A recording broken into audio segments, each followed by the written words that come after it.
Oi encontra brecha no contrato de compra e venda da Oi Imóvel e CEO Rodrigo Abreu comunica às compradoras e as compradoras Vivo, TIM e Claro se revoltam e correm pra cima do juiz Fernando Viana. Detalhes desta notícia você acompanha neste vídeo. A Oi vendeu a Oi Imóvel para Vivo, TIM e Claro e o contrato de compra e venda foi celebrado no dia 28 de janeiro de 2021. Porém, houveram 3 aditivos ao contrato. Um celebrado no dia 13 de abril de 2022, outro no dia 25 de maio de 2022 e um terceiro no dia 15 de agosto de 2022. O closing desta operação de venda da Oi Imóvel, ou seja, o fechamento da operação, aconteceu no dia 20 de abril de 2022, dia em que as compradoras Vivo, TIM e Claro realizaram o pagamento desta operação. Porém, a Oi não recebeu 1,4 bilhão de reais, equivalente a 10% da operação,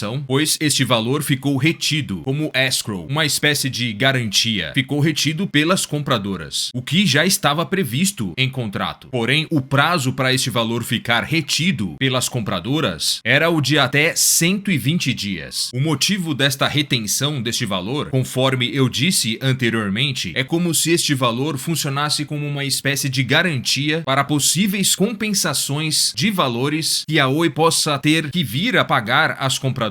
em função de eventuais ajustes pós-fechamento e de outras obrigações de indenização previstas em contrato. Então, este prazo de 120 dias começou a ser contado no primeiro dia após a data de fechamento da operação. E como a data de fechamento da operação aconteceu no dia 20 de abril de 2022, Vivo, TIM e Claro teriam até o dia 20 de agosto de 2022 para estar notificando a Oi. Porém, 5 dias antes de encerrar o prazo, ou seja, no dia 15 de agosto de 2022, as compradoras acordaram com a Oi de prorrogar em 30 dias o envio das notificações por parte das compradoras relativas ao cálculo do preço de fechamento ajustado da operação. Portanto, o prazo de 120 dias, que se encerrava no dia 20 de agosto de 2022, passou a se encerrar no dia 17 de setembro de 2022. Então, o dia 17 de setembro de 2022 passou a ser o prazo máximo para as compradoras continuarem mantendo os 1,4 bilhão de reais retido para possíveis compensações de valores. E como o dia 17 de setembro caiu no sábado, Vivo, TIM e Claro notificaram a Oi no dia 19 de setembro de 2022, segunda-feira, alegando que o valor do ajuste pós-fechamento seria equivalente a 3,2 bilhões de reais. Um valor muito acima do esperado pela Oi. Então, como Vivo, TIM e Claro tinham retido 1,4 bilhão de reais da venda da Oi Imóvel, eles não devolveriam este valor para a Oi e a Oi teria que devolver mais 1,7 bilhão de reais para Vivo, TIM e Claro, totalizando assim os 3,2 bilhões de reais de ajuste pós-fechamento da Oi Imóvel. Obviamente, a Oi discordou veementemente deste valor de ajuste pós-fechamento calculado pelas compradoras, juntamente com o assessor econômico delas, a KPMG Assessores, e disse que adotaria as medidas cabíveis, entre as quais o eventual exercício de seu direito de apresentar a Vivo, a TIM e a Claro uma notificação de discordância a respeito deste valor do ajuste pós-fechamento da venda da Oi Imóvel. Porém, a Oi tem 30 dias úteis a contar do dia 19 de setembro para estar emitindo esta notificação de discordância para as compradoras. Ou seja, ela tem até o dia 1º de novembro para estar fazendo isso. Hoje é dia 1º de outubro e até o momento ela não realizou esta notificação de discordância. Porém, nosso canal apurou que terça-feira passada, dia 27 de setembro de 2022, a Oi, em documento assinado pelo CEO Rodrigo Abreu e pelo Rogério, diretor de estratégia e experiência do cliente da Oi, entraram em contato com as compradoras devido a uma brecha contratual na cláusula 3.8 do contrato de compra e venda da Oi Imóvel. Neste documento, Rodrigo Abreu e o Rogério se dirigem a Vivo e seus advogados, a TIM e seus advogados e a Claro e seus advogados, relatando para eles, compradores, que caso eles pretendessem propor qualquer ajuste no preço de fechamento, eles deveriam, em até 120 dias, contados da data de fechamento da operação, que aconteceu no dia 20 de abril de 2022, enviar para a Oi uma notificação formal e por escrito a respeito deste assunto, a qual deveria obrigatoriamente ser acompanhada de 3 documentos importantes: do balanço final do fechamento, da demonstração do resultado final do fechamento e do demonstrativo de cálculo do ajuste pós-fechamento. Porém, Rodrigo Abreu e o Rogério relatam que no dia 17 de setembro de 2022, a Oi recebeu somente uma notificação que sugere uma fabulosa revisão do preço de fechamento, a qual, no entanto, não cumpre os requisitos do contrato, uma vez que esta notificação não veio acompanhada dos documentos necessários e exigidos no contrato, ou seja, o balanço final do fechamento e a demonstração do resultado final do fechamento. E o CEO Rodrigo Abreu e o diretor Rogério ainda dizem no documento que a decisão unilateral das compradoras em não apresentar tais documentos, obviamente, não se impõe às decisões contratuais que foram objeto de negociação e acordo entre as partes, que não prevêem nenhuma hipótese de exceção quanto à regra do envio dos documentos obrigatórios para os fins do exercício regular do direito de discutir a revisão do preço de fechamento. E eles ainda informam para Vivo TIM e Claro que o balanço final do fechamento e a demonstração do resultado final do fechamento, não enviados pelas compradoras, eram bases de comparação previstas expressamente no contrato para definição dos eventuais ajustes a serem realizados. Sem eles, a Oi teve que inventar critérios não estabelecidos entre as partes e que não devem ser aceitos como substitutos do que for acordado. E ainda dizem mais, que a ausência dos documentos obrigatórios torna irremediavelmente falha a notificação das compradoras, que não serve para os fins indicados no contrato. Sem essas informações necessárias ao cálculo e à verificação do ajuste pós-fechamento pretendido, a Oi está inclusive impedida de fazer as necessárias checagens e análises que seriam necessárias para uma eventual discordância e correção dos dados apresentados nos termos da cláusula 3.8.4 do contrato. Então, galera, a Oi alega que somente foi notificada pela Vivo, TIM e Claro a respeito do valor de ajuste pós-fechamento da Oi Móvel, com aquele valor absurdo de 3,2 bilhões de reais de ajuste pós-fechamento da operação. Mas a Oi não recebeu esses documentos obrigatórios previstos no contrato de compra e venda da operação de venda da Oi Móvel. E o CEO Rodrigo Abreu e o diretor Rogério disseram ainda no documento que, como a Vivo, a TIM e a Claro somente enviaram esta notificação para a Oi sem esses documentos obrigatórios, eles consideram que as compradoras então não apresentaram a notificação de ajuste pós-fechamento nos termos exigidos pelo contrato. Então a Oi está pegando pesado aqui agora com as compradoras, dizendo que, como elas somente apresentaram a notificação sem esses documentos obrigatórios, é como se elas ainda não tivessem apresentado esta notificação, que deveria ser apresentada até o dia 20 de agosto de 2022. É como se as compradoras não tivessem cumprido o prazo, e como hoje já é dia 1º de outubro de 2022, lá se vão 1 mês e 10 dias de atraso em relação a esta notificação das compradoras. Porém, não é só uma questão de atraso da apresentação desta notificação das compradoras para a Oi. Na cláusula 3.8.2 do contrato de compra e venda da Oi Móvel, diz que, se extrapolado o prazo de 120 dias, o preço de fechamento da operação de venda da Oi Móvel estará automaticamente cristalizado e deverá ter sido pago integralmente para a Oi. Então, o CEO Rodrigo Abreu e o diretor Rogério comunicam às compradoras Vivo, TIM e Claro que, apesar de decorrido o prazo contratual para o pagamento do valor retido, ou seja, aquele prazo de 120 dias, que venceu no dia 20 de agosto de 2022, a Oi não identificou tal pagamento, ou seja, não entrou esses 1,4 bilhão de reais no caixa da companhia e, portanto, ficam as compradoras Vivo, TIM e Claro neste ato notificadas de que já está caracterizada a mora das compradoras no cumprimento da obrigação de pagar a Oi o valor retido, devidamente corrigido pela variação de 100% do CDI desde a data de fechamento. E galera, nosso canal apurou que esta notícia, ou seja, este documento, quando chegou para Vivo, TIM e Claro, as compradoras ficaram revoltadas e, de acordo com fontes próximas ao assunto, elas deverão estar indo à 7ª Vara Empresarial do Tribunal de Justiça Justiça do Rio de Janeiro comunicar ao juiz Fernando Viana oficialmente para oficializar este ajuste de pós-fechamento de 3,2 bilhões de reais e também informar ao juiz que recebeu essa notificação da Oi dizendo que a mesma não quer pagar o ajuste e ainda quer receber os 1,4 bilhão de reais que está retido por elas. Se esta informação foi relevante para você, não se esqueça de clicar no botão valeu aqui embaixo, como forma de agradecimento às informações exclusivas que nosso canal está entregando neste vídeo. E se você está assistindo nossos vídeos aí todos os dias e ainda não se inscreveu no nosso canal, que loucura! Não perca esta oportunidade. Se inscreva logo no nosso canal, ative o sininho de notificações, curta este vídeo e compartilhe com seus amigos. Um grande abraço a todos e até a próxima!